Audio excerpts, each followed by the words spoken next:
वीरानगढ़ पहुंचकर सिद्धार्थ अपने पेरेंट्स का पता लगाने का फैसला कर ही चुका था। सिद्धार्थ के मैनेजर मिस्टर बजाज बुरी तरह जख्मी थे। कार हादसे में बेहोश हो जाने के बाद सिद्धार्थ ने गांव वालों की मदद से उन्हें गांव के सरकारी गेस्ट हाउस तक पहुंचाया। उनकी हालत को देखकर उस बूढ़े बाबा ने कहा कि अब यहाँ मौत का तांडव होगा, कोई भी जिंदा नहीं बच पाएगा। जब तक उस हवेली की भूख नहीं मिटती तब तक ये मौत का सिलसिला नहीं थमेगा।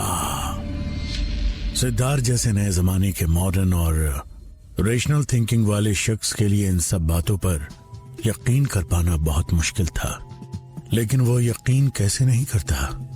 वो खुद अपनों को खो चुका था। यहाँ उसके सामने अभी उसके मैनेजर अंकल अपनी जिंदगी और मौत के बीच लड़ाई लड़ रहे थे। मिस्टर बजाज की हालत बद से बदतर होती जा रही थी। उनका बहुत ज्यादा खून बह चुका था। उस गांव की बदकिस्मती ये थी कि वहां पर कोई भी क्वालिफाइड डॉक्टर नहीं था। एक अनट्रेन्ड डॉक्टर उन्हें अटेंड कर रहा था।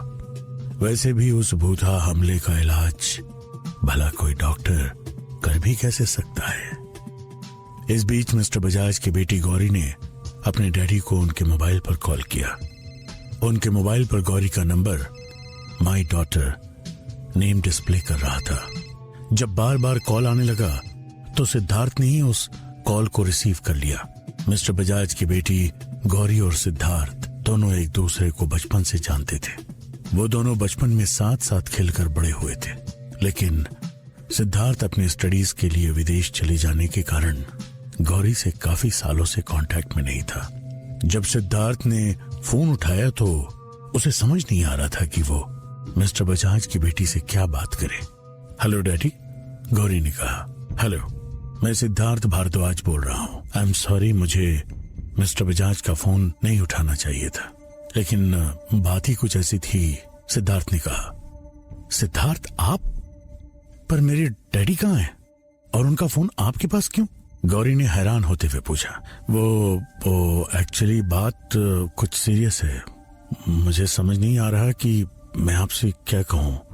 आपके डैडी का वीरानगढ़ में खतरनाक कार एक्सीडेंट हो गया है और अगर उन्हें जल्द से जल्द ब्लड क्लॉट वाली मेडिसिन मिल जाती है तो उनकी जान बचाई जा सकती, लेकिन इस गांव में कोई भी केमिस्ट नहीं है और रास्ते पर पेड़ गिर जाने की वजह से वहां से गाड़ियां नहीं गुजर सकती हैं। इसके अलावा इस जगह से निकल पाना हमारे लिए पॉसिबल भी नहीं है। सिद्धार्थ ने कहा। क्या? मेरे मना करने के बावजूद भी डैडी वीरानगढ़ राजस्थान गए थे? वो एक भूतहा जगह है, लेकिन वो अपने बॉस के लिए किसी चीज की परवाह नहीं करते। तुमने शायद मुझे पहचाना नहीं। खैर, मिस्टर बजाज मेरे डैडी हैं। मुझे साफ साफ बताओ, अब उनकी हालत कैसी है? गौरी ने सिद्धार्थ से कहा। अंकल को उन दवाओं की बहुत ज्यादा जरूरत है। मैं खुद भी यहाँ पर अपने मम्मी डैडी को तलाश करने के लिए आया हूँ। वे दोनों भी वीरानगढ़ की भूता हवेली से गायब हो गए।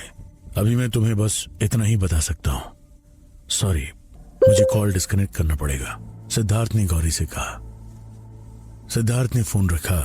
तभी गांव के लोग सिद्धार्थ के पास आए। पहले से ही भुखमरी के शिकार वे लोग रोते हुए सिद्धार्थ के आगे गिड़गिड़ाते हुए कहने लगे, भगवान को हम पर रहम कब आएगा? ये कहते हुए वो लोग सिद्धार्थ के सामने रोने ही लगते हैं। वे कहते हैं कि गांव के पास फैक्ट्री खुलने से कई सालों बाद उन्हें नया रोजगार मिलने वाला था, लेकिन वहां की उन बुरी ताकतों की वजह से फैक्ट्री में भी आग लग गई। आप लोगों को परेशान होने की जरूरत नहीं है। मैं उस फैक्ट्री को दोबारा शुरू करवा दूंगा और जल्द ही मेरी मम्मी डैडी को भी ढूंढ निकालूंगा। जब से मैं इस जगह आया हूं किसी ने मुझसे ठीक से कोई बात तक नहीं की। आप लोग इतने अजीब कैसे हो सकते हो? मेरे डैडी आप सबके लिए जहां वो फैक्ट्री शुरू करने का सोच रहे थे। क्या कोई मुझे बताएगा कि यहां दरअसल ये सब कुछ हो क्या रहा है? सिद्धार्थ ने गांव वालों से कहा, बेटा, इस गांव में तुम्हारा कोई साथ नहीं देने वाला। इस गांव के लोग बहुत डरे, सहमे और मुर्दे के समान हो चुके हैं। इस गांव के लोगों ने बहुत कुछ झेला है।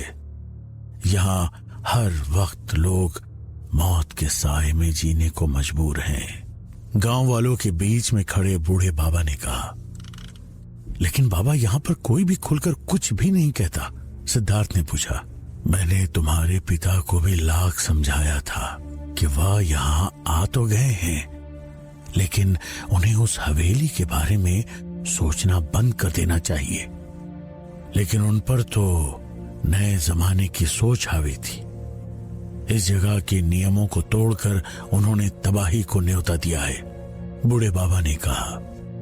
लेकिन बाबा, मेरे पिता का मकसद तो नेक था, फिर भगवान ने उनके साथ ऐसा क्यों किया? सिद्धार्थ ने पूछा। तुम्हारे पिता के साथ जो कुछ हुआ वो भगवान ने नहीं, शैतान ने किया है। क्योंकि जिसने भी यहां की उस भूता हवेली और उस गांव के रहस्य के बारे में कुछ भी कहने की हिम्मत की, उसे अपनी जान से हाथ धोना पड़ा। तुम्हारे पिता तो उस हवेली को तोड़वाने का सोच रहे थे और फिर वहां रहने चले गए थे। जवाब में बूढ़े बाबा ने कहा। बाबा, यहाँ की वो बुरी आत्माएं आखिर चाहती क्या है?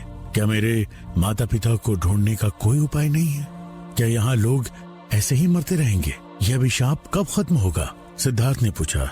यहाँ की आत्माओं के बारे में तो मैं तुम्हें कुछ भी नहीं बता सकता, लेकिन बस इतना कह सकता हूँ कि यहाँ की उस मनहूस हवेली में कई रहस्य छुपे हुए हैं।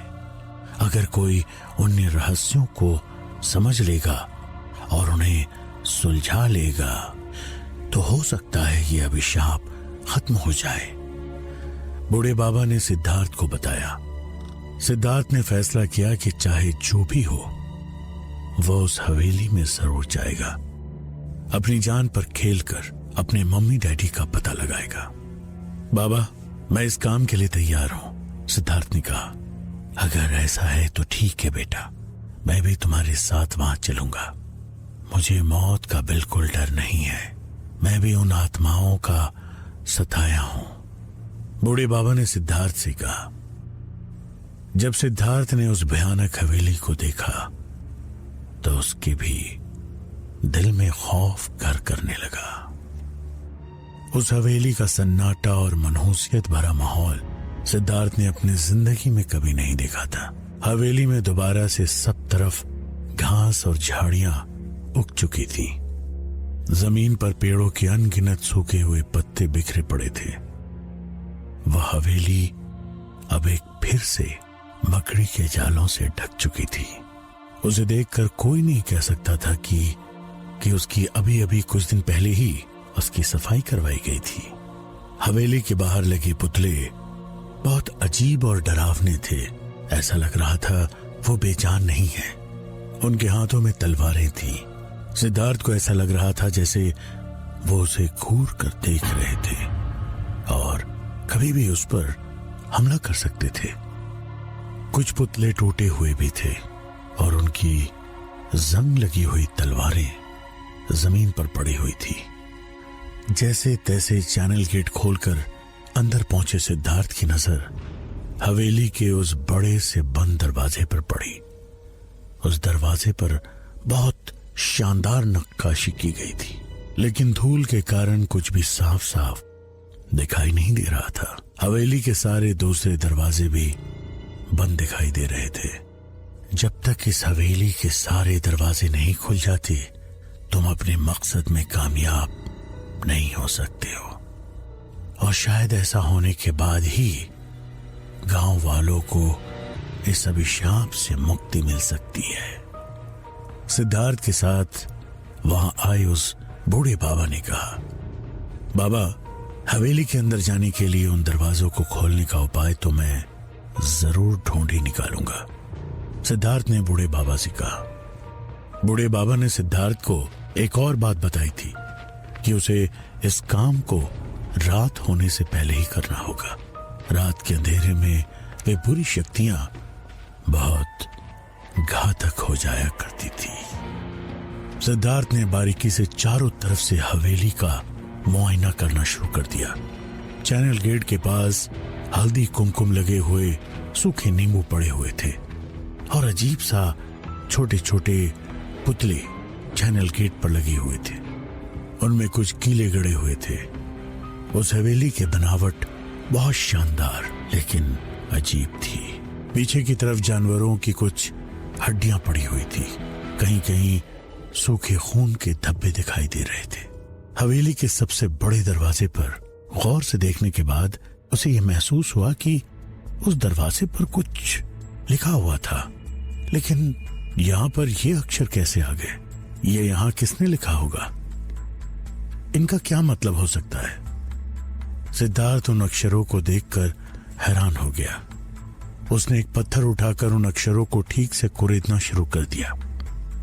उस पर एंशिएंट संस्कृत लैंग्वेज में एक सेंटेंस लिखा हुआ था। सिद्धार्थ को एंशिएंट संस्कृत की इतनी समझ नहीं थी, इसलिए उसने उस गूगल ट्रांसलेटर के जरिए उसे हिंदी में ट्रांसलेट करने की कोशिश की। लेकिन ना तो उसे गूगल ट्रांसलेट कर सकता था और ना ही ठीक तरह से इंटरनेट कनेक्टिविटी थी। लेकिन उसे कुछ शब्दों का मतलब थोड़ा थोड़ा समझ आ रहा था, जैसे दरवाजा, पेड़, जड़। सिद्धार्थ कंफ्यूज्ड हो गया था। उसे समझ नहीं आ रहा था कि ऐसे में उसे क्या करना चाहिए। वो अंदाजा लगाता है कि उसे किसी पेड़ को अंधेरा होने से पहले ही जड़ से काटना होगा। लेकिन सबसे बड़ा सवाल तो ये था कि वहां आसपास तो बहुत सारे पेड़ थे। इतने सारे पेड़ों में से सेंटेंस के अकॉर्डिंग मुझे किस पेड़ को काटना चाहिए? सिद्धार्थ ने अपने आप से पूछा। उसके ऐसा कहते ही उसके दाहिने तरफ लगा हुआ एक मोटा सा पेड़ अजीब तरह से हिलने लगा। वहां अचानक जोर से हवा चलने लगी और हवा के साथ किसी के गुजरने की आवाज आने लगी। ये सब क्या होने लगा था? इससे पहले कि सिद्धार्थ उस हलचल के पीछे की वजह को समझ पाता, उस पेड़ की एक डाली जोर से हिली और उसने सिद्धार्थ को बहुत जोर से हिट किया। सिद्धार्थ बहुत दूर जाकर गिरा। गिरने की वजह से सिद्धार्थ के सिर पर चोट लग गई थी। उसका माथा घूमने लगा था। वो बूढ़ा आदमी वहां से भागा और सिद्धार्थ से कहा, खुद को बचाओ, खुद को बचाओ। वो कोई आम दरख्त नहीं था, वो सिद्धार्थ के खून का प्यासा था। अचानक इस बदले माहौल की वजह से सिद्धार्थ का दिमाग काम नहीं कर पा रहा था। वो एक पुराना बरगद का पेड़ था। अपनी डाल से हमला करने के बाद उसने सिद्धार्थ को संभलने का मौका तक नहीं दिया और उसकी जड़ों ने सिद्धार्थ के पैर को जकड़ लिया। सिद्धार्थ ने जैसे तैसे वहां पड़ी एक जंग लगी तलवार से उसकी जड़ों को काटना शुरू कर दिया, लेकिन घायल होने की वजह से अब उसमें ताकत नहीं रह गई थी और दर्द के मारे उसका बुरा हाल था। एक बार तो उस पेड़ की जड़ों ने उसके गले को ऐसा कसकर जकड़ लिया कि मानो उसकी जान लेने के बाद ही उसे छोड़ेगी। लेकिन सिद्धार्थ ने हिम्मत नहीं हारी। उस तलवार के एक ही वार से उसने एक बार फिर उस जड़ को काट दिया। जब वो जड़ों से लड़ाई कर रहा था, ठीक उसी वक्त उस पेड़ से एक बहुत मोटी डाल टूटकर उसके ऊपर गिरने लगी। सिद्धार्थ इस बात से अनजान था और ठीक उसी वक्त किसी लड़की ने उसे पकड़कर खींच लिया। वो लड़की कौन थी? किसने ऐन मौके पर सिद्धार्थ की जान बचा ली? कोई लड़की इतनी खौफनाक जगह पर कैसे आ सकती है? और क्या सिद्धार्थ उस जंग लगी तलवार से उस पेड़ का मुकाबला कर पाएगा?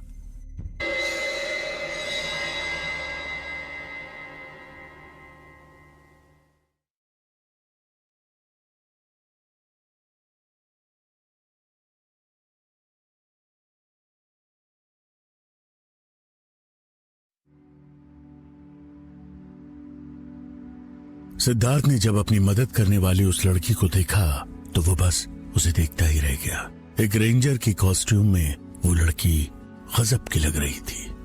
वो जितनी ज्यादा खूबसूरत थी उसमें उतनी ही गजब की फुर्ती थी। वो उतनी ही स्मार्ट थी। उसके पास एक टूल बैग था। उसने सिद्धार्थ को बचाया और उससे कहा, उस पेड़ का ध्यान अपनी तरफ ही बनाए रखना, मैं कुछ करती हूं। मैं तुमसे मुकाबला करने के लिए तैयार हूं। तुम जो भी हो अब मेरा सामना करने के लिए तैयार हो जाओ। सिद्धार्थ ने उस पेड़ से कहा।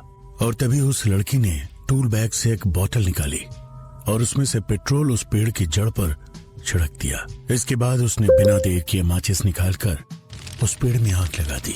पेट्रोल की वजह से आग तेजी से बढ़ने लगी और कुछ ही देर बाद वो पेड़ जलकर धीरे धीरे राख होने लगा। इस तरह से उस पेड़ से सिद्धार्थ की जान बच गई। क्या मैं इस पेड़ से मेरी जान बचाने वाली इस बहादुर और खूबसूरत लड़की का नाम जान सकता हूँ? सिद्धार्थ ने उस लड़की से पूछा। मैं हैरान हूं कि अब तक तुमने मुझे नहीं पहचाना। मैं तुम्हारी बचपन की दोस्त गौरी, उस लड़की ने कहा। सिद्धार्थ गौरी को देखकर बिल्कुल चौंक गया था। बचपन की दोस्त अब जवान हो चुकी थी। सिद्धार्थ इस बात को नहीं जानता था कि उनके मैनेजर मिस्टर बजाज की बेटी उसकी बचपन की फ्रेंड गौरी ही है। जब गौरी को पता चला कि उसके डैडी का एक्सीडेंट हो गया है तो उससे रहा नहीं गया। उसने अपने डैडी के लिए जरूरी मेडिसिन खरीदी और उसने वीरानगढ़ जाने का मन बना लिया। गौरी पहले ही अपने कॉलेज के रिसर्च वर्क के लिए राजस्थान के पुराने महलों के प्रोजेक्ट पर वर्क कर रही थी। इन दिनों वो जयपुर में ही थी। जब उसे पता चला कि वीरानगढ़ का रास्ता बंद है तो उसने बिना देर किए एक बाइक हायर की और वीरानगढ़ की तरफ निकल गई। क्योंकि गौरी एक आर्कियोलॉजी स्टूडेंट थी, उसके लिए वीरानगढ़ की लोकेशन का पता लगाना बड़ी बात नहीं थी। वीरानगढ़ पहुंचने के बाद जब उसे पता चला कि सिद्धार्थ उसे भूता हवेली में उसके पेरेंट्स की खोज में गया हुआ था तो उससे रहा नहीं गया और वो भी वहां चली आई। सिद्धार्थ गौरी से 15 साल बाद मिल रहा था। उसे तो यकीन ही नहीं हो रहा था कि गौरी अभी भी उसके सामने थी। उस डरावनी हवेली में इतनी खूबसूरत लड़की का मिल जाना ये एक खूबसूरत इत्तेफाक ही कहा जा सकता था। सिद्धार्थ को गौरी बहुत पसंद आई। उससे मिलने के बाद वो खुद को उसकी तरफ अट्रैक्ट होने से नहीं रोक पाया। लेकिन एक बात जिसने सिद्धार्थ को बहुत हैरान कर दिया था वो थी कि गौरी को उस पेड़ के बारे में कैसे पता चला और वो उसे बचाने के लिए यहां कैसे आ गई। जब उसने गौरी से इस बारे में पूछा तो गौरी ने उसे बताया कि उसने दरवाजे पर संस्कृत में लिखा हुआ सेंटेंस पढ़ लिया था।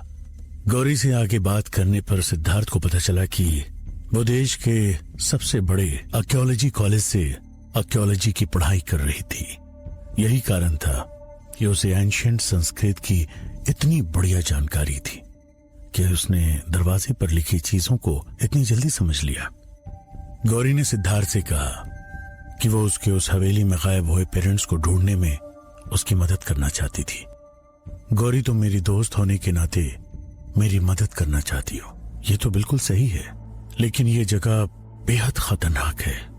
यहाँ मुकाबला इंसानों से नहीं बल्कि भूतों और आत्माओं से है। यहाँ की अतृप्त आत्माएं खून की प्यासी है, सिद्धार्थ ने गौरी से कहा। सिद्धार्थ के इस मिशन पर उसका मुकाबला अभी अभी सामने आए उस भूता पेड़ से भी ज्यादा खतरनाक कई चीजों से होने वाला था। उस हवेली पर काली शक्तियों का कब्जा था।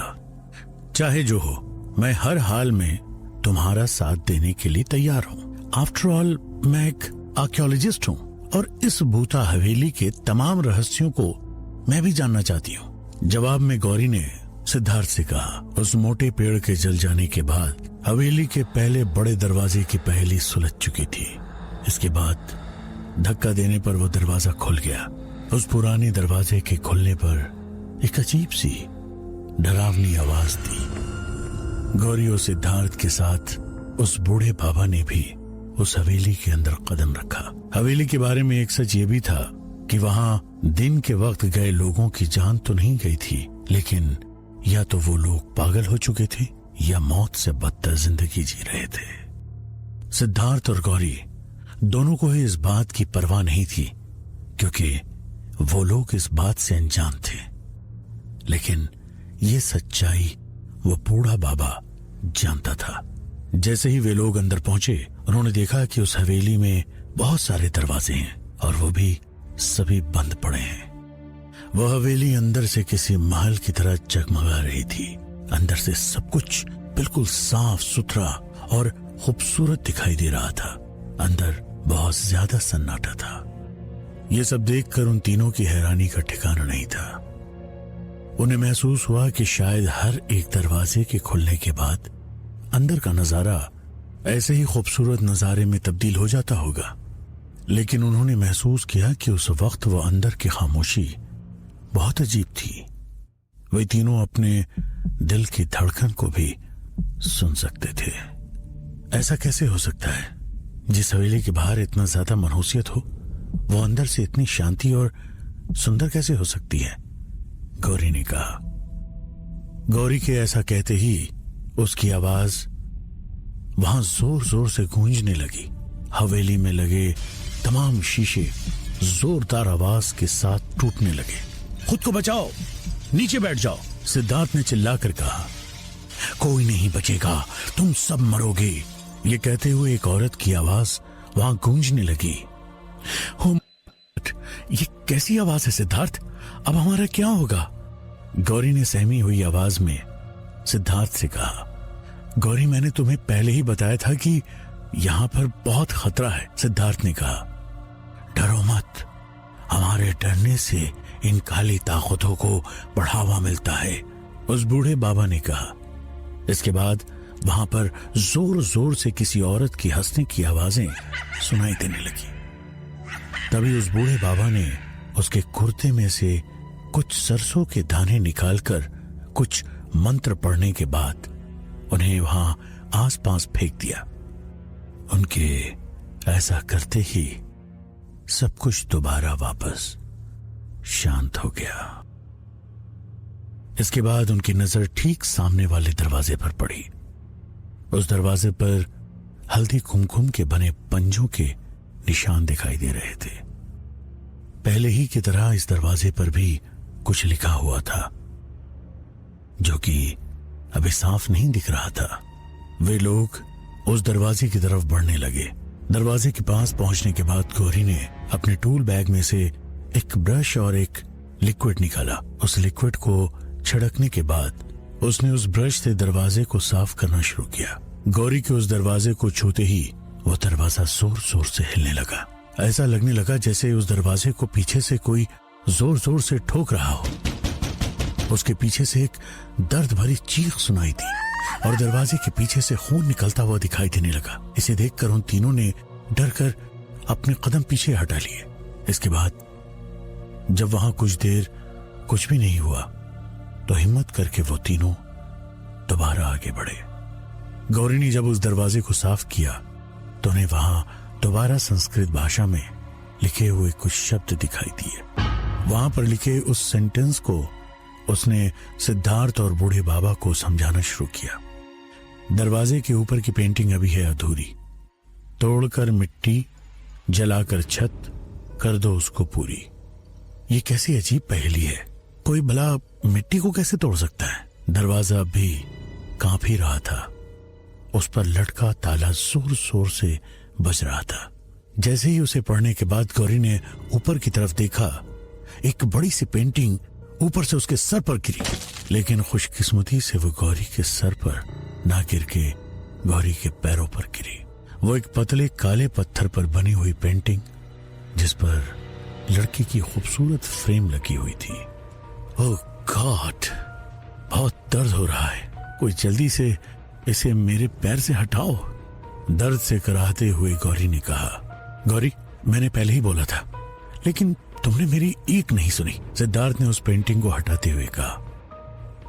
हालांकि गौरी को दाहिने पैर के अंगूठे पर थोड़ी चोट आई थी, लेकिन अचानक हुए इस हादसे से गौरी को घबराहट और दर्द की वजह से चक्कर आने लगा और वो धड़ाम से नीचे गिर गई। सिद्धार्थ और बूढ़ा बाबा दोनों भी घबरा गए। सिद्धार्थ ने गौरी को सहारा दिया तो गौरी ने उसे बताया कि उन्हें आगे क्या करना है। गौरी ने बताया कि उस सेंटेंस में एक क्लू दिया गया है, उसमें एक टूटी हुई पेंटिंग का जिक्र है। मुझे लगता है शायद ये वही पेंटिंग है, ये हमारे लिए एक हिंट है, गौरी ने कहा। गौरी के पैर में अभी भी दर्द हो रहा था, लेकिन वे तीनों मिलकर इस पेंटिंग को ध्यान से देखने लगे। गौरी, तुम्हारी बात सही है, लगता है यही वो पेंटिंग है जिसका कोना टूटा हुआ है, मतलब वो अधूरी ही है और काले पत्थर से बनी है, सिद्धार्थ ने कहा। लेकिन उस पहेली में लिखी बाकी बातें बहुत अजीब है। क्या तुम्हें कुछ समझ आ रहा है? तोड़कर मिट्टी, जलाकर छत, कर दो उसको पूरी। आखिर कोई छत को कैसे जला सकता है और मिट्टी को कैसे तोड़ा जा सकता है? सिद्धार्थ ने गौरी से पूछा। सिद्धार्थ, मुझे लगता है कि हमें सबसे पहले इस पेंटिंग में दिखाई दे रही जगह को तलाश करना होगा। शायद वही हमें कोई क्लू मिल जाए। उस पेंटिंग में एक पहाड़ था और उसके नीचे फैला हुआ सूखे घास का मैदान। जब उन लोगों ने उस पेंटिंग के बारे में इस सच का पता लगाया और वे उसे गौर से देख ही रहे थे, तभी उस पेंटिंग में से एकदम से बहुत सारे चमगादड़ बाहर आने लगे। वो चमगादड़ उन तीनों लोगों पर अपने पंजे और चोंच से हमला करने लगे। गौरी, अपने आप को बचाओ, सिद्धार्थ ने कहा। बूढ़े बाबा ने कहा, अरे जल्दी यहां से भागो, नहीं तो ये चमगादड़ हमें नोच खाएंगे। जल्दी से दीवार पर लगी वो मशाल उठाओ और उनमें आग लगाओ। ये रोशनी बर्दाश्त नहीं कर पाते और आग से हम इनका मुकाबला भी कर सकते हैं, बूढ़े बाबा ने कहा। इससे पहले कि सिद्धार्थ वहां रखी मशालों को जला पाता, वे चमगादड़ मेन डोर के सामने इकट्ठा होने लगे। वहीं हॉल में एक बहुत बड़ा घंटा टंगा हुआ था जिसकी रस्सी नीचे लटक रही थी। सिद्धार्थ को लगा कि शायद इससे काम बन जाए और बिना देर किए वो उस घंटे को जोर जोर से बजाने लगा। घंटे के जोर से बजते ही सारे चमगादड़ हवेली के ऊपर की एक खिड़की से न जाने कहां गायब हो गए। बाबा, क्या आप इस पहाड़ के बारे में कुछ जानते हो? सिद्धार्थ ने पूछा। हाँ, गांव के बाहर दक्षिण की तरफ लगभग 3 किलोमीटर दूर ऐसा ही एक पहाड़ मौजूद है और वहां ऐसा ही घास का मैदान भी है। मुझे लगता है हमें बिना देर किए वहां पर पहुंचना चाहिए, बाबा ने सिद्धार्थ से कहा। वे तीनों ही उस क्लू को लेकर बहुत हैरान परेशान थे। उस पहाड़ की तरफ बढ़ते वक्त वे लोग मन ही मन सोच रहे थे कि उस पहेली में लिखी हुई वो सारी बातें कैसे संभव हो सकती है। जैसे कि वे लोग उस पहाड़ पर पहुंचे तो उन्होंने देखा कि वहां पर एक किसान की झोपड़ी के अलावा और कुछ भी नहीं है, बस सूखी हुई घास ही फैली हुई थी। उस किसान की झोपड़ी बांस और घास की बनी हुई थी। वे लोग हैरान थे कि क्या उन्हें वो पूरा का पूरा पहाड़ खोदना पड़ेगा। ये कैसे हो सकता था? वहां तो कहीं मिट्टी का नामो निशान भी नहीं था। तो फिर वो लोग मिट्टी को तोड़ते कैसे? उस पहाड़ पर तो पत्थर की चट्टानें ही थी। अब कैसे करेंगे वे तीनों इस मिशन को पूरा? और अगर मिशन पूरा नहीं हो पाया तो क्या होगा सिद्धार्थ के मम्मी डैडी का? मिशन को पूरा करने में उनके सामने और कौन कौन सी परेशानियां आएगी? क्या बिना किसी नुकसान के वे तीनों ये काम पूरा कर पाएंगे? आप सुनते रहिए।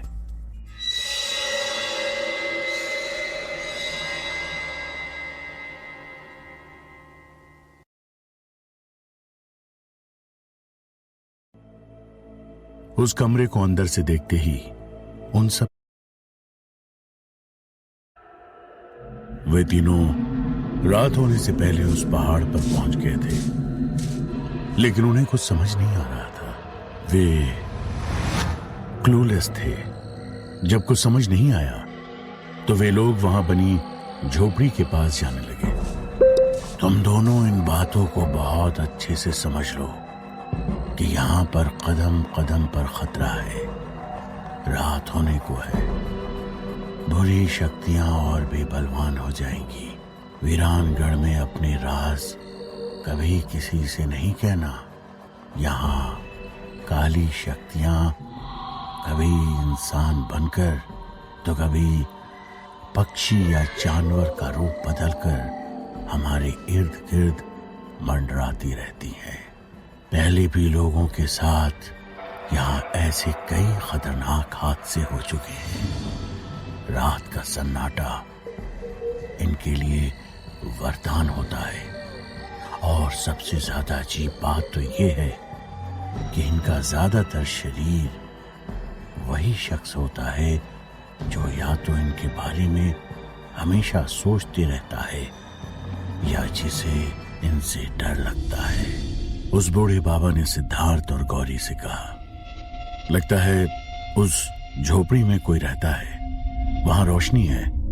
अगर ऐसा है तो हो सकता है कि वो हमारी कुछ मदद कर दे।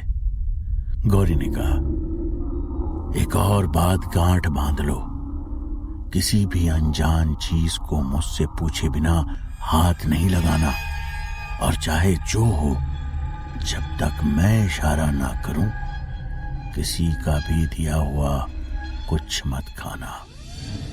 वीरानगढ़ की बुरी आत्माएं तुम्हें अपने वश में करने की कोशिश भी कर सकती हैं। बूढ़े बाबा ने आगे बताया, शाम ढलने को थी और रात होने वाली थी। वीरानगढ़ के लिहाज से ये वक्त बेहद खतरनाक था। वे तीनों समझ नहीं पा रहे थे कि पहाड़ पर अपनी पहेली को कैसे सुलझाएं। मुझे लगता है रात होने से पहले हमारे लिए अच्छा यही होगा कि हम इस जगह से जल्दी लौट जाएं। हम अपना काम कल सुबह आकर भी कर सकते हैं, बूढ़े बाबा ने कहा। इसी बीच वहां का माहौल अचानक से बदलने लगा। तेज आंधियां चलने लगी, रेत के बवंडर उठने लगे। एक तो वीरानगढ़ की वीरानी, उस पर से ये जोरदार आंधियां। वे तीनों एक दूसरे का हाथ पकड़कर एक दूसरे को सहारा देते हुए पहाड़ पर आगे बढ़ने लगे। आंखों में कुछ भी साफ साफ दिखाई नहीं दे रहा था। रेत उड़कर आंखों में आ रही थी। उस किसान की झोपड़ी से उन लोगों की दूरी 200 मीटर से ज्यादा नहीं रह गई थी, लेकिन उन पर वो 200 मीटर 2 किलोमीटर से भी ज्यादा भारी पड़ रहे थे। तभी बारिश भी होने लगी। अब तक उनके हाथ कुछ भी नहीं लगा था। बाबा, इससे पहले कि बारिश हमें भिगो दे, हमें उस झोपड़ी तक पहुंच जाना चाहिए, सिद्धार्थ ने कहा। वे लोग जाकर उस झोपड़ी के मुंडेर के बाहर खड़े हो गए। ये देखकर कि उसकी झोपड़ी के बाहर कोई आया है, वो झोपड़ी का मालिक बाहर निकला। बाबा, आप लोग यहां कैसे? आपको तो पता होगा कि वीरानगढ़ में रात में घूमना मौत को दावत देने जैसा है। वैसे आपके साथ ये दोनों बच्चे कौन हैं? उस किसान ने बूढ़े बाबा से कहा। वो किसान एक अधेड़ उम्र का शख्स था। उसकी झोपड़ी में एक खाट बिछी हुई थी। उसके बोरिए बिस्तर और खाने पीने के सामान के अलावा वहां और कुछ भी नहीं था। भाई, क्या तुम मुझे पहचानते हो? मैंने तुम्हें पहचाना नहीं। तुम्हारा नाम क्या है? बूढ़े बाबा ने पूछा। बाबा, वीरानगढ़ में ऐसा कौन होगा जो आपको नहीं पहचानता होगा? दरअसल मैं यहाँ कुछ साल पहले ही आया था। मेरा नाम रतन सिंह है। उस किसान ने बूढ़े बाबा को जवाब देते हुए कहा। अंकल, आप यहाँ गांव से इतनी दूर अकेले कैसे रह लेते हो? क्या आपको डर नहीं लगता? यहाँ तो दूर दूर तक पत्थर ही पत्थर है, मिट्टी का नामो निशान तक नहीं है। फिर आप खेती करते कहाँ हो? सिद्धार्थ ने पूछा। बारिश में भीग क्यों रहे हैं? पहले अंदर आ जाओ, उस किसान ने कहा। बेटा, मेरा खेत यहां से साफ दिखाई देता है, और जिसने अपनी जिंदगी खौफ के साए में बिताई हो, उसे डर और कितना सताएगा। आप लोग यहां क्यों आए हो? आपने अब तक जवाब नहीं दिया, उस किसान ने पूछा। वीरानगढ़ में किसी का भी यकीन कर लेना इतना आसान नहीं था, लेकिन बाबा के इशारे को समझकर वे लोग अंदर चले गए। बाबा, हम लोग यहाँ पर अपनी कुछ पढ़ाई के काम से आए थे। क्योंकि इस जगह पर खतरा बहुत है, इसलिए बूढ़े बाबा हमारे साथ यहाँ हमें पहाड़ दिखाने लाए थे। और फिर अचानक बारिश होने लगी। सिद्धार्थ ने कहा, देखिए, अब काफी रात हो चुकी है। बाबा, आपको तो कुछ बताने की भी जरूरत नहीं है। लगता है ये दोनों बच्चे इस वीरानगढ़ से अनजान हैं। मैं चाहता हूं कि आप तीनों मेरी छोटी सी झोपड़ी में ही आज रात गुजार ले। उस किसान रतन सिंह ने उन लोगों से कहा, सिद्धार्थ, इनका कहना सही है। रात के वक्त वीरानगढ़ में सिर्फ मौत ही बाहर निकलती है। बूढ़े बाबा ने कहा, बाबा, आप क्या 1 मिनट मेरे साथ आएंगे? मुझे आपसे कुछ बात करनी है। सिद्धार्थ ने कहा, हाँ बेटा, कहो क्या बात है? बूढ़े बाबा ने सिद्धार्थ के साथ उस जगह से थोड़ी दूर जाते हुए पूछा, बाबा, क्या आपको ये किसान कुछ अजीब नहीं लग रहा है? यहां तो दूर दूर तक कोई खेत भी नहीं दिखाई दे रहा है। फिर इसने अपनी झोपड़ी यहां क्यों बना रखी है? यहां दूर दूर तक पानी का कोई जरिया भी नहीं है और गांव भी यहां से काफी दूर है। आखिर ये यहां रह क्यों रहा होगा? सिद्धार्थ ने बाबा से पूछा, तुम्हारी बात तो सही है। मैं खुद इस इलाके में इतने सालों से आता रहा हूं। कई बार मैं इस पहाड़ पर भी चढ़ा हूं, लेकिन पहले तो यहां पर ऐसी कोई झोपड़ी नहीं हुआ करती थी। और इससे भी अजीब बात तो यह है कि यह आदमी मुझे पहचानता है, लेकिन मैंने इसे पहले कभी नहीं देखा था और ये नाम भी नहीं सुना। हमें बहुत ज्यादा सावधान रहना होगा।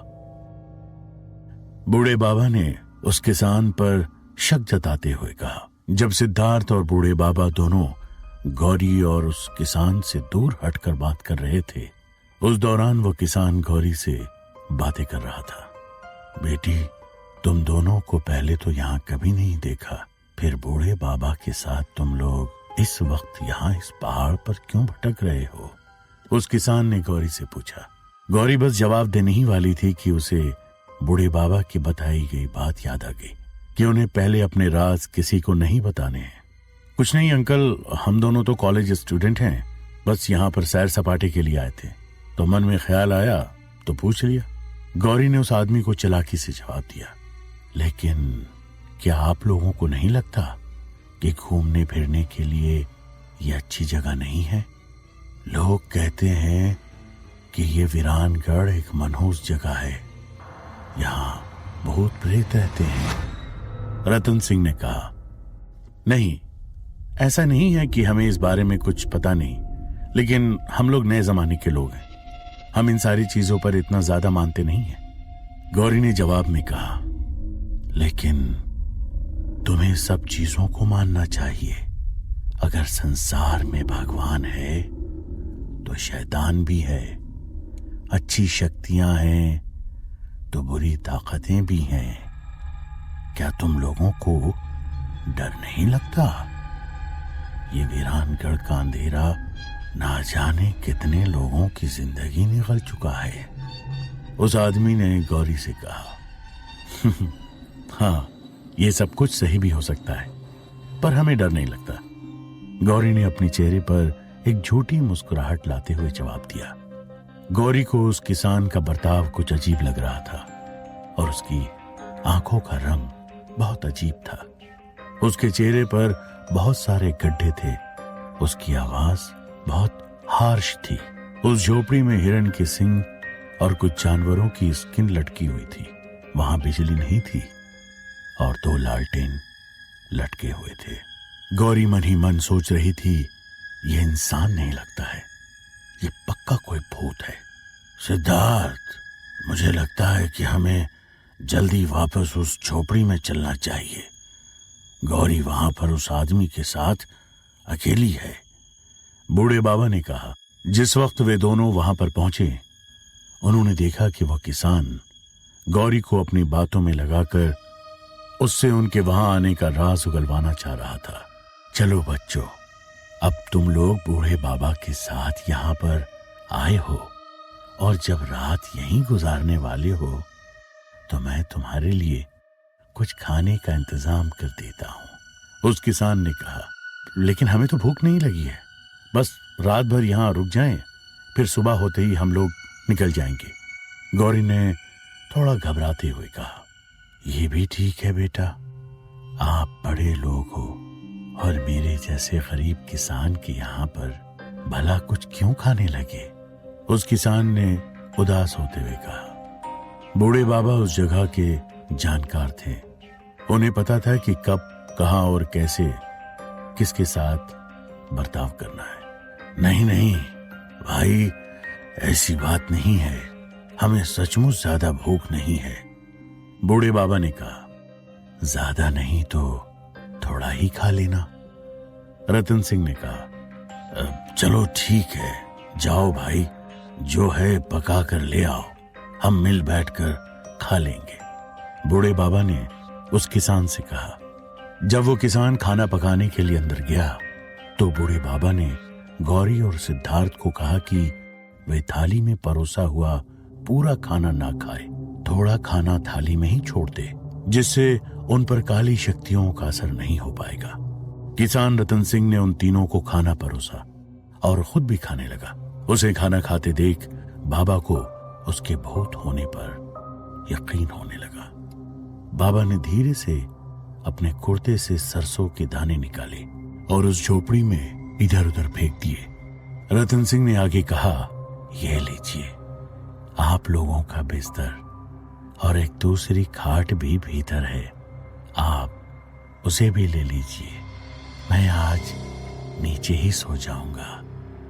आज की रात उन तीनों पर फिर से बहुत भारी पड़ने वाली थी। हवेली में भूत का होना तो उन्हें पता था, लेकिन अभी वो जिस झोपड़ी में थे वहां मौजूद वो शख्स कौन था, उन्हें अभी भी नहीं पता था। डर के मारे तीनों रात भर सो नहीं सके। जब सुबह तक उनके साथ कोई भी हादसा पेश नहीं आया तो वो समझ गए कि वो किसान एक आम इंसान था। वो तीनों ने चैन की सांस ली। बाबा, लगता है हम लोग उस पहेली को अभी नहीं सुलझा पाएंगे, चलिए हम गांव में वापस चलते हैं, गौरी ने कहा। सुबह होते ही वे तीनों वहां से वापस लौटने ही वाले थे कि किसान रतन सिंह ने उनसे कहा, देखिए बुरा न माने तो मुझे लगता है कि आप लोग किसी चीज को ढूंढते हुए यहाँ आए थे और आपको शायद नहीं मिली है। मैं हूं तो बहुत गरीब, लेकिन हो सके तो मुझे बताइएगा, अगर मैं आपके कोई काम आ सकूं। अब उन लोगों को उस किसान पर यकीन होने लगा था। वो दरअसल बात ऐसी है कि हमें मिट्टी तोड़नी है और छत जलानी है। इसके पीछे की वजह तो हम आपको नहीं बता सकते, लेकिन बस ऐसा समझ लीजिए कि इससे वीरानगढ़ का भला होगा। आप हमारी मदद जरूर कर सकते हो। सिद्धार्थ ने कहा, इसमें भला मैं आपकी कैसे मदद कर सकता हूं? मेरे पास तो मिट्टी के नाम पर बस एक घड़ा है और छत के नाम पर बस मेरी झोपड़ी। आप चाहो तो इस घड़े को तोड़ दो और इस झोपड़ी को आग लगा दो। उस किसान ने कहा, नहीं भाई, हम आपकी चीजों के साथ ऐसा कैसे कर सकते हैं? बूढ़े बाबा ने कहा, देखिए, पहली बार मेरे सामने किसी ने कहा है कि वो वीरानगढ़ का भला कर सकता है। अगर ऐसा हो सकता है तो आप बेशक मेरी झोपड़ी जला सकते हैं। किसान रतन सिंह ने कहा, आपका दिल बहुत बड़ा है। जब हमारी फैक्ट्री का काम दोबारा से शुरू होगा तो मैं आपको वहां पर अच्छी नौकरी दूंगा और आपकी झोपड़ी के बदले में आप हमारी फैक्ट्री के कॉटेज में हमेशा के लिए रह सकते हो। आप आज ही हमारे साथ चलिएगा। सिद्धार्थ ने किसान रतन सिंह से कहा, अब तक तो वहां पर कोई भी अनहोनी नहीं हुई थी, लेकिन क्या आगे भी ऐसा ही होने वाला था? क्या सब कुछ अच्छा ही अच्छा होने वाला था, या नियति ने कुछ और भी लिख रखा था? सिद्धार्थ, अब हमें देर नहीं करनी चाहिए। तुम जल्दी से झोपड़ी में आग लगा दो और उस घड़े को तोड़ दो, बूढ़े बाबा ने कहा। सिद्धार्थ ने तुरंत उस झोपड़ी में आग लगाकर उस मटके को भी तोड़ दिया। पहेली सुलझनी बाकी थी। उस तस्वीर को पूरा करने के लिए वहां से एक पत्थर के टुकड़े को भी उठा कर ले जाना था। इससे पहले कि वो कुछ भी कर पाते, अचानक से आसमान काला होने लगा और जोर जोर से एक अजीब से जानवर की आवाजें आने लगी। सिद्धार्थ ने बिना देर किए वहां से एक काले पत्थर के टुकड़े को उठाया, लेकिन जैसे ही सिद्धार्थ ने उस पत्थर को हाथ लगाया, उस पत्थर के नीचे से एक छोटी सी खतरनाक छिपकली निकली, जो कि उनके देखते ही देखते बड़ी होने लगी। अचानक कुछ सेकंड्स में वो छिपकली मगरमच्छ के बराबर हो गई और उन लोगों पर हमला करने लगी। यहां से जल्दी भागो, ये वही शैतान है, बूढ़े बाबा ने कहा। वे लोग भागने लगे, लेकिन वो किसान उस छिपकली के हमले से नहीं बच पाया और उसने उस किसान को जिंदा ही चबा लिया। सिद्धार्थ ने गौरी का हाथ पकड़ा और वो तीनों वहां से भागने लगे। वे लोग वहां से हवेली की तरफ दौड़ने लगे, लेकिन उस छिपकली ने उनका पीछा नहीं छोड़ा। वे लोग घबराए हुए थे और पसीने से तरबतर होते जा रहे थे। एक बार तो बूढ़े बाबा उस छिपकली का निवाला बनते बनते बचे। आखिरकार वे लोग हवेली के अंदर पहुंच ही गए थे, लेकिन उन सब के दिल की धड़कन बहुत ज्यादा बढ़ गई थी। सिद्धार्थ, तस्वीर में जहां पहाड़ टूटा है, जल्दी से उस पत्थर को लगाओ, हाँफते हुए गौरी ने सिद्धार्थ से कहा। सिद्धार्थ के उस तस्वीर के टूटे हुए हिस्से पर वो काला पत्थर का टुकड़ा लगाया। उस तस्वीर में एक जबरदस्त रोशनी दिखाई दी। रोशनी के शांत होते ही वे चमगादड़, जो पहले गायब हो गए थे, दोबारा आकर तस्वीर में समाने लगे। और लोगों के देखते ही देखते वो तस्वीर उड़कर वापस उसी जगह पर टंग गई। पहली पूरी हो चुकी थी और अगले दरवाजा का ताला खुद ब खुद खुल चुका था। बिना देर किए सिद्धार्थ ने उस दरवाजे को धक्का दिया और वे लोग उस कमरे के अंदर गए। अंदर का माहौल देखते ही वे तीनों हक्के बक्के रह गए। तो आखिर उस दूसरे दरवाजे के पीछे ऐसा क्या था? क्या सिद्धार्थ के मम्मी डैडी उसे दिखाई दिए थे? क्या अंदर का नजारा बहुत खौफनाक था, या अंदर कोई भूत था, या कोई नया खतरा उन लोगों का इंतजार कर रहा था? जानने के लिए सुनते रहिए